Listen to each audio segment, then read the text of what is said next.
शुरू करें। सभी पत्रकार बंधुओं को नमस्कार। हमारे समाज में एक बड़ी मान्यता है कि प्यासे को पानी पिलाने से ज़्यादा पवित्र कोई काम नहीं होता। अगर कोई भीषण गर्मी में प्यासा है, उसको पानी उपलब्ध नहीं है, उसको पानी पिलाने से ज़्यादा पुण्य का काम कोई नहीं होता। और किसी का पानी रोकना, इससे बड़ा पाप कोई नहीं होता। दिल्ली के अंदर पिछले कई दिनों से भारतीय जनता पार्टी के द्वारा प्रायोजित पानी का संकट चल रहा है। और जब मैं कह रहा हूं कि भारतीय जनता पार्टी के द्वारा प्रायोजित पानी का संकट, तो मैं ये बताना चाहता हूं कि बीजेपी वाले चाहते हैं दिल्ली के लोग पानी ना पाएं, दिल्ली के लोगों को पानी उपलब्ध ना हो, और इसके लिए जितने जतन, जितनी साजिश, जितने तरीके से दिल्ली को पानी संकट में डाल सकते हैं, पूरी की पूरी कोशिश बीजेपी के लोग कर रहे हैं। आप सब लोग जानते हैं, दिल्ली के अंदर हरियाणा से पानी आता है, एक निश्चित मात्रा में उनको पानी देना होता है, और अगर वो पानी उस मात्रा में दिल्ली को नहीं देंगे तो जाहिर तौर पे पानी की उपलब्धता दिल्ली में कम हो जाएगी।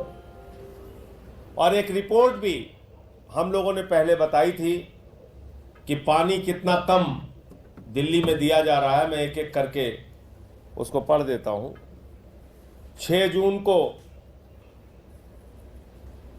1002, 7 जून को 993, 8 जून को 990 MGD, 9 जून को 978 MGD, 10 जून को 958 MGD, 11 जून को 919, 12 जून को 951 और 13 जून को 939 MGD पानी दिल्ली को दिया गया, जो कि हमारी मांग के हिसाब से और जो मात्रा हरियाणा को देना चाहिए उससे काफी कम है। MGD उत्पादन, जो प्रोडक्शन हुआ है उसकी एक एक दिन की लिस्ट है। तो पानी का उत्पादन कम क्यों हो रहा है? क्योंकि पानी पीछे से हमको मिल नहीं रहा। उसकी वजह से पानी का संकट है। हरियाणा सरकार से बार बार अनुरोध करते हैं, जो हमारा पानी हक है, जो हमारा जितना पानी दिल्ली का हक है, जितना पानी मिलना चाहिए, वो पानी नहीं देते। हम हरियाणा के लोगों का पानी तो मांग नहीं रहे, हम तो दिल्ली के हिस्से का पानी मांग रहे हैं। आप वो भी नहीं देना चाहते। दूसरा, जब एलजी साहब से शिकायत कीजिए तो एलजी साहब शिकायतों का निस्तारण करने के बजाय उसमें अपना राजनीतिक स्टेटमेंट जारी करते रहते हैं। उनका भी इंटरेस्ट इस बात में है कि दिल्ली में कैसे पानी की समस्या रहे। और इन सब के बीच में जब लोग पानी के संकट से जूझ रहे हैं, तो भारतीय जनता पार्टी के लोग हल्ला, हंगामा, गुंडागर्दी, ऑफिस में तोड़फोड़, पानी की सप्लाई रोकना, पानी की पाइप तोड़ना, ये कर रहे हैं। मतलब आपको ऐसे संकट के समय में दिल्ली की पानी का समस्या का समाधान कराने के लिए बीजेपी के 7 सांसद जिताए दिल्ली के लोगों ने। क्या उन 7 सांसदों को, जो अब मंत्री भी बन चुके हैं, उनको आवाज नहीं उठानी चाहिए पानी के लिए? क्या उनके मुंह से इतनी आवाज नहीं निकलनी चाहिए कि जो हरियाणा सरकार को पानी दिल्ली को देना है, जितना हमारा हक है उतना पानी दो? क्या उनको केंद्रीय जल शक्ति मंत्री CR पाटिल जी से मुलाकात नहीं करनी चाहिए? दिलीप पांडे जी, हमारे विधायक जी, एक प्रतिनिधि मंडल लेके गए थे, उनसे मुलाकात भी नहीं हुई। जल शक्ति मंत्री केंद्र के हमारी बात नहीं सुनते, हरियाणा के मुख्यमंत्री बात नहीं सुनते, और पानी का संकट बढ़ाने के लिए कैसी कैसी साजिशें चली जा रही हैं वो मैं आपको एक एक करके दिखाना चाहता हूं। पहला देखिए आप कि कल किस तरीके से पूर्व सांसद रमेश बिधूड़ी के नेतृत्व में भारतीय जनता पार्टी के लोग पहुंचते हैं, ऑफिस में तोड़फोड़ करते हैं, हंगामा करते हैं, कर्मचारियों को आतंकित करते हैं, और उस डर के कारण कर्मचारी काम करने के लिए तैयार नहीं हो रहा। जब बताइए पानी के संकट के समय में कर्मचारी काम ही नहीं करना चाहेगा, ऑफिसेस बंद हो जाएंगे भाजपा के गुंडों के डर से, तो कैसे दिल्ली के लोगों को पानी मिलेगा? भाजपा के गुंडों के डर से अगर जल बोर्ड का कर्मचारी काम नहीं करेगा, पानी की सप्लाई रुक जाएगी, कैसे दिल्ली के लोगों को पानी मिलेगा? आपको लड़ाई लड़ना है, हमसे लड़िए, राजनीति करना हमसे करिए, गुंडागर्दी करनी हमसे करिए। अब जल बोर्ड के कर्मचारियों के ऊपर हमला करा रहे हैं, उनके ऑफिस तोड़ रहे हैं, फोड़ रहे हैं, पानी की सप्लाई बंद करा रहे हैं आप। ये किस प्रकार की गुंडागर्दी है? तो मैं चाह रहा हूं पहले आप लोग इसको देखिए। छतरपुर में दिल्ली जल बोर्ड के दफ्तर के बाहर इकट्ठा हुई इस भीड़ को गौर से देखिए। ये भीड़ कोई मामूली भीड़ नहीं है। दिल्ली जल बोर्ड पर भटके फिरती ये भीड़ भाजपा के पूर्व सांसद और प्रख्यात गुंडे रमेश बिधूड़ी द्वारा लाई गई। दिल्ली में जल संकट के बीच भाजपाई गुंडों ने दिल्ली जल बोर्ड के दफ्तर के साथ जो कुछ किया, उससे भाजपा की दिल्ली विरोधी सोच फिर सबके सामने आ गई। इस वीडियो में लहराते मटकों और लोगों के गलों में पहने भाजपाई पटकों को गौर से देखिए कैसे भाजपाई भीड़ दिल्ली वालों की संपत्ति का नुकसान कर रही है। देखिए कैसे ये गुंडे बेशर्मी से दिल्ली जल बोर्ड के दफ्तर को तोड़ते हुए रमेश बिधूड़ी जिंदाबाद के नारे लगा रहे हैं।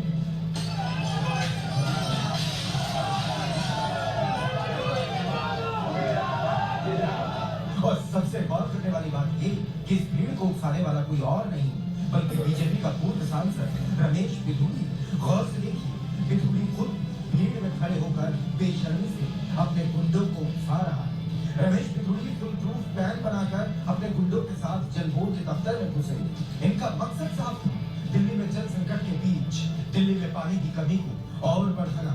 ये गुंडे नहीं चाहते थे दिल्ली में जल संकट का समाधान निकले, दिल्ली जल बोर्ड दिल्ली के लोगों के लिए काम करे। इसीलिए इन्होंने दिल्ली जल बोर्ड के दफ्तर पर हमले का ये घिनौना प्लान बनाया। इस पूरे घटनाक्रम पर भाजपा की दिल्ली पुलिस और LG दोनों ने आंखों पर पट्टी और कान में उंगली डाली है। इस भीषण गर्मी और जल संकट में घटिया राजनीति कर और गुंडों द्वारा दिल्ली जल बोर्ड के दफ्तर में हिंसा करके आज भाजपा ने साबित कर दिया कि वो दिल्ली वालों से कितनी नफरत करती है और अपनी राजनीतिक रोटी सेकने के लिए किसी भी हद तक गिर सकती है। अब आपने देखा कि ये किस तरह से तोड़फोड़ किया इन लोगों ने। अब ऐसे माहौल में कौन सा कर्मचारी जल बोर्ड का काम करेगा बताइए आप?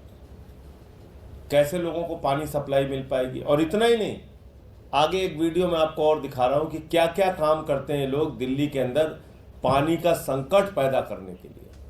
मतलब लोग पानी के संकट में आए तो बीजेपी वाले जश्न मनाए, गले में पटका हाथ में मटका। ये भाजपाइयों का ड्रामा है। देखिए,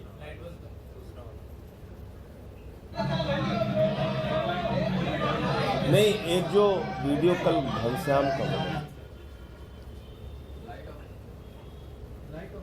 जिसमें वो कई जगह पे बोल्ट वगैरह खोल रहे हैं ना,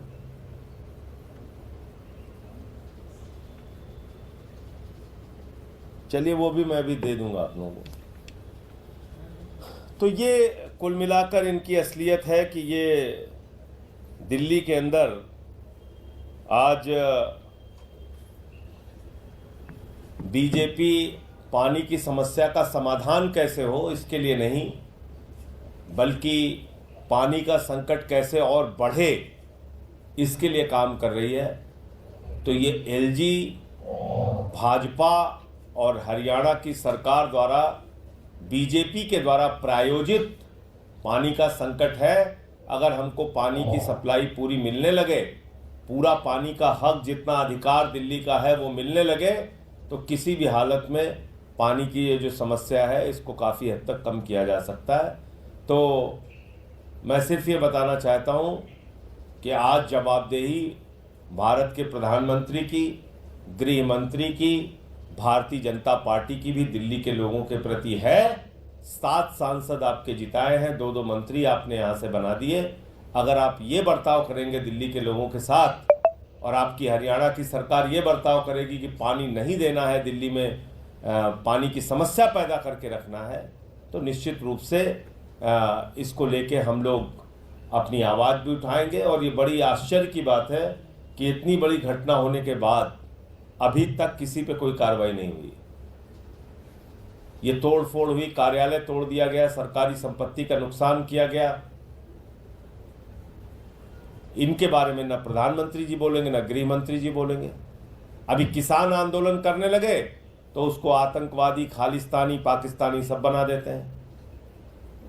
और ये जो खुलेआम गुंडागर्दी कर रहे हैं, तोड़फोड़ कर रहे हैं, इनके बारे में एक शब्द कोई नहीं बोलता। तो मुझे इतनी बात कहनी थी। आप लोगों का कोई प्रश्न हो तो आप पूछें। जी, भारतीय जनता पार्टी भी आज 50 से ज़्यादा जगहों पर प्रदर्शन कर रही है, पानी की मांग कर रही है। उनका कहना है कि सरकार में आप हैं, दिल्ली जल बोर्ड आपके पास है, तो फिर पानी की दिक्कत क्यों हो रही है? तो हरियाणा सरकार किसके पास है? दिल्ली को जो पानी मिलना चाहिए वो पानी क्यों नहीं दिलवा रहे हैं बीजेपी के लोग? हरियाणा भवन के सामने जाके प्रदर्शन क्यों नहीं कर रहे? खट्टर के घर के सामने, नायब सिंह सैनी के घर के सामने प्रदर्शन क्यों नहीं कर रहे बीजेपी के लोग? भाई, पानी का जो हक है दिल्ली का, वो क्यों मारा जा रहा है? जो हमको पानी मिलना चाहिए क्यों नहीं मिल रहा है? ये बीजेपी के लोगों को बताना चाहिए। और इस तरह से गुंडागर्दी करने से पानी की सप्लाई आएगी क्या? आप जल बोर्ड के कर्मचारियों को आतंकित करके, उनको घर बिठा के पानी की समस्या बढ़ा रहे हैं या घटा रहे हैं? आप बताइए। तो मैं इसीलिए कह रहा हूं, ये बीजेपी और एलजी के द्वारा प्रायोजित, हरियाणा की सरकार के द्वारा प्रायोजित पानी का संकट है। वो इसका प्रायोजन कर रहे हैं कि दिल्ली के लोग, ठीक है तुम लोग आम आदमी पार्टी को जिताते हो, यहां पे आम आदमी पार्टी की सरकार है, हम तुमको पानी की सप्लाई तक नहीं होने देंगे।